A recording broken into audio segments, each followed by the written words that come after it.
அன்பான பெரியவர்களே, அல்லாஹ்வுடைய மாபெரும் கிருபையால் புனித ரமதான் மாதத்தை அடைந்து அந்த ரமதான் மாதத்தில் அல்லாஹ்வுடைய வேதத்தை ஓதியும் கேட்டும் பெரும் பாக்கியத்தை அல்லாஹு தஆலா நம்மவர்களுக்கெல்லாம் தந்ததுக்காக வேண்டி அல்லாஹ்விற்கு நாம் நன்றி செலுத்த வேண்டும். பெரியவர்களே, உண்மையான வெற்றி இதில் இருக்கிறது. இன்றைக்கு மனிதர்கள் செல்வத்தில் உண்மையான வெற்றி இருக்கிறது என்று நினைக்கிறார்கள். பிள்ளைகளில், குடும்பத்தில், தோட்டங்களில், உழைப்பில், உலக விஷயத்தில் உண்மையான வெற்றி இருக்கிறது என்று அதிகமான மக்கள் எண்ணுவதை நாம் பார்க்கிறோம். ஆனால் இஸ்லாமிய மார்க்கம் சொல்லுகிறது, உண்மையான வெற்றி யாருக்கு என்றால், உண்மையான வெற்றி எது என்றால், நரகத்திலிருந்து யார் வெளியாக்கப்பட்டு சொர்க்கத்தில் நுழைந்து விட்டார்களோ இவர்கள்தான் உண்மையான வெற்றியாளர்கள் என்று அல்லாஹ் தஆலா சொல்வதை பார்க்கிறோம். இந்த ஆயத்துடைய துவக்கத்தில் அல்லாஹ் இரண்டு விஷயத்தை சொல்கிறார். குல்லு நஃப்ஸின் தாயிகத்துல் மௌத், ஒவ்வொரு ஆத்மாவும் மரணத்தை அடைந்தே தீரும் என்று அல்லாஹ் ஒரு விஷயத்தையும், இன்னொரு விஷயத்தில் வஇன்னமா துவஃபௌன உஜூரக்கும் யௌமல் கியாமா, நீங்கள் செய்யக்கூடிய ஒவ்வொரு இபாதத்திற்கும் அமல்களுக்கும் அல்லாஹ் நிரப்பமான கூலியை தருவது மறுமை நாளில் தான் என்று அல்லாஹ் தஆலா இரண்டு விஷயத்தை சொல்லிவிட்டு தான் ஃபமன் ஸுஹ்ஸிஹ அனின் நாரி வ உத்கிலல் ஜன்னத ஃபகத் ஃபாஸ், உண்மையான வெற்றியாளர்கள் யார் என்றால், நரகத்திலிருந்து யார் வெளியாக்கப்பட்டு நரகத்திலிருந்து தூரமாக்கப்பட்டு சொர்க்கத்தில் யார் நுழைந்து விட்டார்களோ இவர்கள் தான் உண்மையான வெற்றியாளர்கள் என்று அல்லாஹ் தஆலா சொல்வதை பார்க்கிறோம். அருமையான பெருமக்களே, உலக வாழ்க்கை என்பது சொற்பமான வாழ்க்கை. உலக வாழ்க்கை என்பது ஒரு அற்பமான வாழ்க்கை, கம்மியான வாழ்க்கை என்றும் அல்லாஹ் தஆலா சொல்லி காட்டுகிறார். எனவேதான் நபிகள் பெருமானார் ரசூலுல்லாஹி ஸல்லல்லாஹு அலைஹி வஸல்லம் அவர்கள் ரமதான் மாதத்துடைய கடைசி பத்தில் துஆ செய்தார்கள். துஆ செய்ய சொன்னார்கள், அல்லாஹும்ம அத்திக்னா மினன் நார் வஅத்கில்னல் ஜன்னத யா ரப்பல் ஆலமீன், எங்கள் இறைவா யா அல்லாஹ், எங்களை எல்லாம் நரகத்திலிருந்து பாதுகாத்து எங்களை எல்லாம் நரகத்திலிருந்து விடுதலையாக்கி சொர்க்கத்தில் வாழும் வாய்ப்பை தருவாயாக என்று துஆ செய்ய சொன்னார்கள் என்ற வரலாறை பார்க்கிறோம். அன்பான பெரியவர்களே, நாளை மறுமையில அல்லாஹ் தஆலா நரகத்தை சில நபர்களுக்கு ஹராமாக்குவார். அவர்கள் யார் என்றால், உலகத்தில் வாழ்கின்ற பொழுது நரகத்தை பயந்து அல்லாஹ்வை அஞ்சி யார் துஆ செய்கின்ற போது கண்களிலிருந்து கண்ணீர் வடிக்கிறார்களோ இவர்கள் நரகத்தில் நுழைய மாட்டார்கள் என்றார்கள் நபிகள் பெருமானார் ரசூலுல்லாஹி ஸல்லல்லாஹு அலைஹி அவர்கள். அன்பான பெரியவர்களே, சொர்க்கம் என்பது சாதாரண ஒன்றல்ல, சொர்க்கத்தின் இன்பங்கள் என்பதும் சாதாரண ஒன்றல்ல. நபிகள் பெருமானார் ரசூலுல்லாஹி சொன்னார்கள், எந்த கண்ணும் கண்டிராத, எந்த காதும் கேட்டிராத, எந்த இதயமும் சொர்க்கம் இப்படித்தான் இருக்கும் என்று நினைத்து கூட பார்க்க முடியாத மிகப்பெரிய பொக்கிஷன் தான் சொர்க்கம் என்றார்கள் நபிகள் பெருமானார் ரசூலுல்லாஹி ஸல்லல்லாஹு அலைஹி வஸல்லம் அவர்கள். எனவே சொர்க்கத்தின் மீது சஹாபாக்கள் எல்லாம் ஆதரவும் ஆசையும் வைத்த காரணத்தினால்தான் அல்லாஹ்விடத்தில் துஆ செய்தார்கள். மட்டுமல்ல, சொர்க்கத்துக்கு நான் தகுதியானவனா என்று நினைத்து கண்களிலிருந்து கண்ணீரை வடித்து அல்லாஹ்விடத்தில் துஆ செய்த வரலாறை பார்க்கிறோம். ஹஜ்ரத் அபூபக்கர் சித்திக் ரலியல்லாஹு தஆலா அன்ஹு அவர்கள் அல்லாஹ்விடத்தில் துஆ செய்தார்கள். இலாஹி லஸ்து லில் ஃபிர்தௌஸி அஹ்லா வலா அஹ்வா அலா நாரில் ஜஹீமி ஃபஹபிலி தௌபதன் வஃபிர் துனூபி ஃபஇன்னக காஃபிருல் தம்பில் அதீமி. துஆ செய்தவர் நபிகள் பெருமானார் ரசூலுல்லாஹின் நெருங்கிய நண்பர், மறுமையில் சொர்க்கத்தில் நபிகள் நாயகத்தோடு இருப்பவர் சொல்கிறார், யா அல்லாஹ், ஜன்னத்துல் ஃபிர்தௌஸ் சொர்க்கத்துக்கு நான் தகுதியானவன் இல்லை சொல்கிறார்கள். இப்படிப்பட்ட ஒரு ஆளு உலகத்தில் வாழும்போது அபூபக்கர் ஃபில் ஜன்னா, அபூபக்கர் சொர்க்கத்துக்கு சொந்தக்காரர் என்று நபிகள் பெருமானார் ரசூலுல்லாஹி அவர்களால் வாக்களிக்கப்பட்ட ஒரு மனிதர் சொல்கிறார், ஜன்னத்துல் ஃபிர்தௌஸ் என்ற சொர்க்கத்திற்கு நான் தகுதியானவன் அல்ல, வலா அஹ்வா அலா நாரில் ஜஹீமி, நரகத்தின் மீது என்னை போட்டு விட்டான் யா அல்லாஹ், எனக்கு உடல் வலிமை கிடையாது, சக்தி இல்லை என்று சொல்லிவிட்டு ஃபஹபிலி தௌபத்தன், என்னுடைய தௌபாவை ஏற்றுக்கொள், வஃபிர் துனூபி, என் பாவத்தை மன்னித்து விடு, ஃபஇன்னக காஃபிருல் துனூபில் அதீம், நீ பாவங்களில் மன்னிப்பவன், பாவங்களை மன்னிப்பதில் கண்ணியமானவன் என்று அபூபக்கர் ரலியல்லாஹு தஆலா அன்ஹு சொன்ன வரலாறை பார்க்கிறோம். அருமையான பெருமக்களே, எனவே ரமதான் மாதத்தை அடைந்தோம், ரமதான் மாதத்தில் நோன்பு இருந்தோம், முதல் 10 அல்லாஹ்விடத்தில் ரஹமத்தை கேட்டோம், இரண்டாவது பத்தில் மகஃபிரத்தை கேட்டோம், மூன்றாவது பத்தில் நரகத்திலிருந்து விடுதலையாக்கி சொர்க்கத்தை தாய் அம்மா என்று நாம் கேட்டுக்கொண்டிருக்கிறோம். இந்த 3 விதமான தன்மைகளும் ரமதானுக்கு பிறகு நம்மிடத்தில் இருக்க வேண்டும். இந்த ரமதான் மாதத்தை அடைந்தோம், நோன்பு முறிந்தோம் என்று நாம் நோம்புக்கு பிறகு அதற்கு பிறகு பழைய வாழ்க்கையை நாம் தொடங்கிவிடக் கூடாது. ரமதான் மாதம் என்பது ஒரு பயிற்சி மாதம். ரமதான் மாதத்தில் இறையச்சத்தோடு வாழ்ந்ததை போன்று ரமதானுக்கு பிறகும் இறையச்சத்தோடு வாழக்கூடிய வாய்ப்பை அல்லாஹ் உங்களுக்கும் எனக்கும் எல்லா மக்களுக்கும் தருவானாக. வாஹிரு தஅவானா அல்ஹம்துலில்லாஹி ரப்பில் ஆலமீன். அஸ்ஸலாமு அலைக்கும் வரஹ்மத்துல்லாஹி தஆலா வ பரகாத்துஹு. اللهم اهدنا فيمن هديت، وعافنا فيمن عافيت، وتولنا فيمن توليت، وبارك لنا من الخير فيما أعطيت، وقنا ربنا شر ما قضيت. رب اجعل هذا بلدا وارزق في أهلنا، رب اجعل هذا بلدا وارزق في أهلنا، رب اجعل هذا بلدا وارزق في أهلنا. ربنا تقبل منا إنك أنت السميع العليم.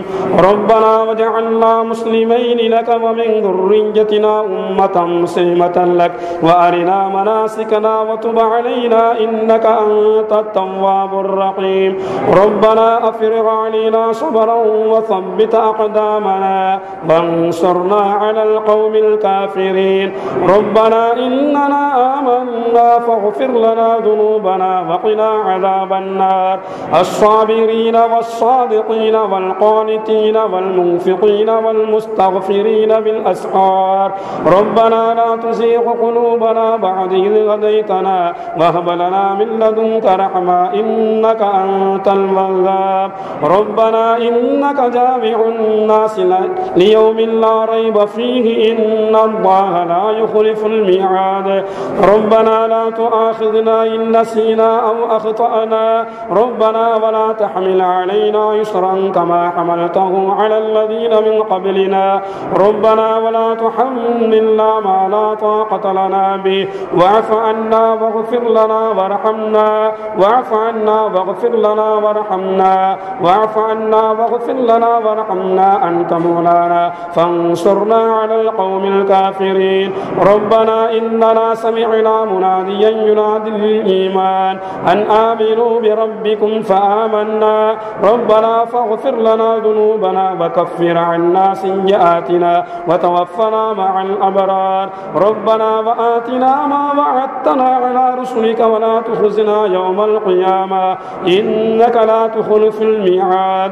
اللهم مالك الملك، اللهم مالك الملك تؤتي الملك من تشاء وتنزع الملك ممن تشاء وتعز من تشاء وتذل من تشاء بيدك الخير إنك على كل شيء قدير.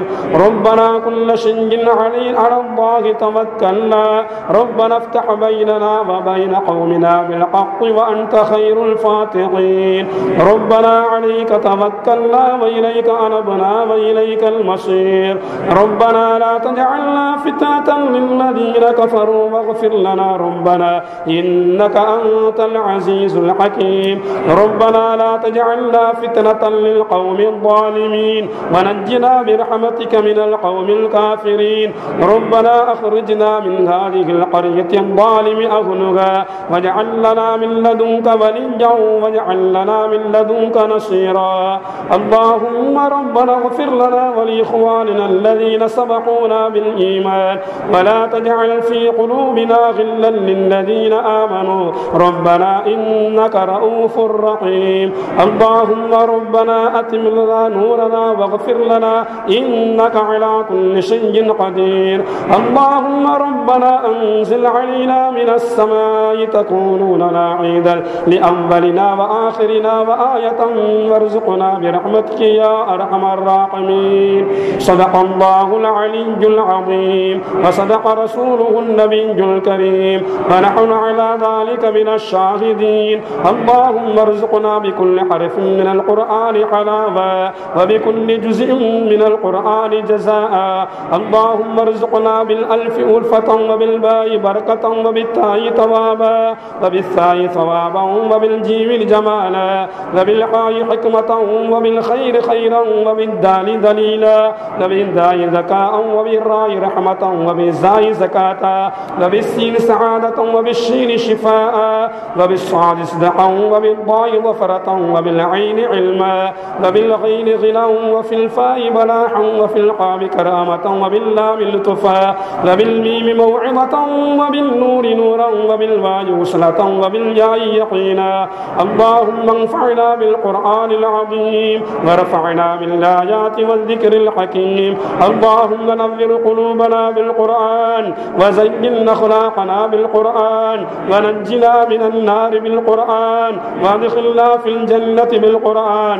اللهم نور قلوبنا بالقرآن وزين أخلاقنا بالقرآن ونجنا من النار بالقرآن وادخلنا في الجنة بالقرآن. اللهم نور قلوبنا بالقرآن وزين أخلاقنا بالقرآن ونجنا من النار بالقرآن وادخلنا في الجنة بالقرآن. اللهم ارحمنا برحمتك يا أرحم الراحمين. اللهم ارحمنا برحمتك يا أرحم الراحمين. اللهم ارحمنا برحمتك يا أرحم الراحمين. اللهم اغفر لنا ذنوبنا وخطايانا كلها يا رب العالمين. اللهم اغفر لنا ذنوبنا وخطايانا كلها يا رب العالمين. اللهم اغفر لنا ذنوبنا وخطايانا كلها يا رب العالمين. اللهم اعتقنا من النار. اللهم اعتقنا من النار. اللهم اعتقنا من النار وادخلنا الجنة يا رب العالمين. اللهم اجرنا من النار. اللهم اجرنا من النار. اللهم اجرنا من النار وادخلنا الجنة يا رب العالمين. اللهم بارك لنا بتلاوة القرآن. اللهم بارك لنا بتلاوة القرآن. اللهم بارك لنا بتلاوة القرآن. اللهم ارزقنا بتلاوة القرآن. اللهم انصرنا بتلاوة القرآن. اللهم اغفر لنا بتلاوة القرآن. اللهم افتح لنا بتلاوة القرآن. اللهم اعز الإسلام والمسلمين. اللهم اعز الإسلام والمسلمين. اللهم اعز الإسلام والمسلمين. اللهم انصر المسلمين كلهم أجمعين. اللهم انصر المسلمين كلهم أجمعين. اللهم انصر المسلمين كلهم أجمعين. اللهم انصر المسلمين. اللهم انصر المسلمين كلهم في الهند. اللهم انصر المسلمين كلهم في الهند. اللهم انصر المسلمين كلهم في الهند. اللهم انصر المسلمين فلسطين. اللهم انصر المسلمين فلسطين. اللهم انصر المسلمين فلسطين. اللهم انصر المسلمين في العراقين. اللهم انصر المسلمين في العراقين. اللهم انصر المسلمين في العراقين. اللهم ربنا تقبل منا عملا صالحا. اللهم ربنا تقبل منا عملا صالحا. اللهم ربنا تقبل منا عملا صالحا. اللهم ربنا تقبل منا دعاءنا. اللهم ربنا تقبل منا دعاءنا. اللهم ربنا تقبل منا سجودنا. اللهم ربنا تقبل منا ركوعنا. اللهم ربنا تقبل منا نجاتنا. اللهم ربنا تقبل منا عملا صالحا. اللهم افتح لنا أبواب العلم والصحة والعافية والدولة والراحة برحمتك يا أرحم الراحمين. لا إله إلا أنت سبحانك إني كنت من الظالمين. لا إله إلا أنت سبحانك إني كنت من الظالمين. لا إله إلا أنت سبحانك إني كنت من الظالمين. لا إله إلا الله الحليم الكريم. سبحان الله رب العرش العظيم. الحمد لله رب العالمين. نسألك موجبات رحمتك وعزائم مغفرتك والغنيمة من كل بر والسلامة من كل إثم. لا تدع لنا ذنبا إلا غفرته. لا تدع ذنبا إلا غفرته. لا تدع ذنبا إلا غفرته ولا هما إلا فرجته ولا هما إلا فرجته ولا دينا إلا عديته ولا مريضا إلا شفيته ولا حاجة هلك ربا إلا قضيتها ويسرتها ويا أرحم الراحمين. يا فتاح يا الله يفتح لنا أبواب العلم والفهم وتفهيم الرزق والسلامة والعافية والدولة والراحة برحمتك يا أرحم الراحمين. اللهم إنا نعوذ بك من الشرك والكفر والنفاق وسوء الأخلاق برحمتك يا أرحم الراحمين. اللهم إنا نعوذ بك من كل مصيبات برحمتك يا أرحم الراحمين. اللهم إنا نعوذ من شر الظالمين وشر الكافرين وشر الفاسقين وشر المنافقين وشر الظالمين برحمتك يا أرحم الراحمين. اللهم ربنا ظلمنا أنفسنا وإن لم تغفر لنا وترحمنا لنكونن من الخاسرين. اللهم ربنا ظلمنا أنفسنا وإن لم تغفر لنا وترحمنا لنكونن من الخاسرين. اللهم أنزل علينا من السماء مطرا نافعا. اللهم أنزل علينا من السماء مطرا كثيرا. اللهم أنزل علينا من السماء مطرا مباركا. اللهم اسقنا الغيث والرحمة ولا تجعلنا من القانطين. اللهم اسقنا الغيث والرحمة ولا تجعلنا من القانطين. اللهم اسقنا الغيث والرحمة ولا تجعلنا من القانطين. اللهم إني ظلمت نفسي ظلما كثيرا ولا يغفر الذنوب إلا أنت فاغفر لي يا غفار. فاغفر لنا يا غفار. فاغفر لنا يا غفار. فاغفر لنا يا غفار. اللهم بارك لنا حياة بحرمة النبي صلى الله عليه وسلم.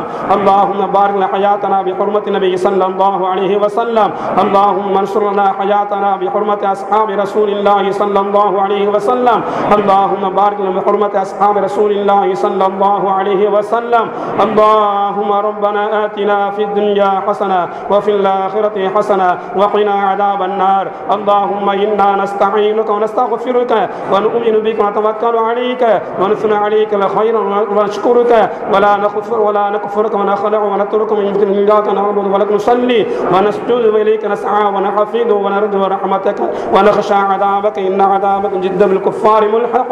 اللهم ربنا لا تزغ قلوبنا بعد إذ هديتنا وهب لنا من لدنك رحمة إنك أنت الوهاب. اللهم اغفر للمؤمنين والمؤمنات والمسلمين والمسلمات الأحياء منهم والأموات إنك مجيب الدعوات برحمتك يا أرحم الراحمين.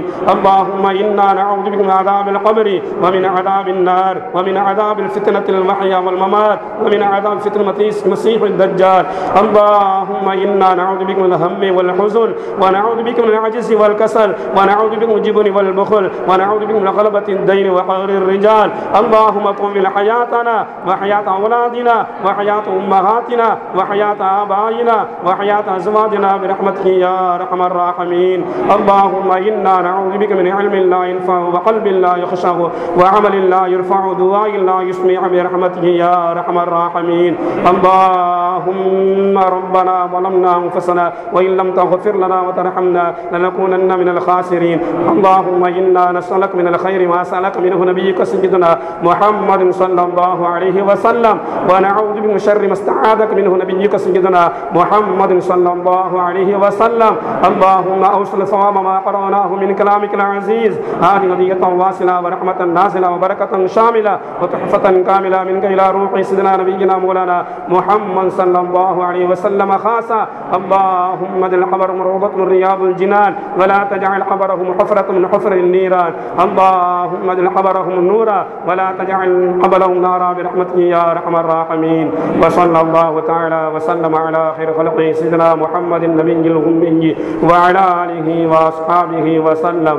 ربنا اغفر وارحم وأنت خير الراحمين.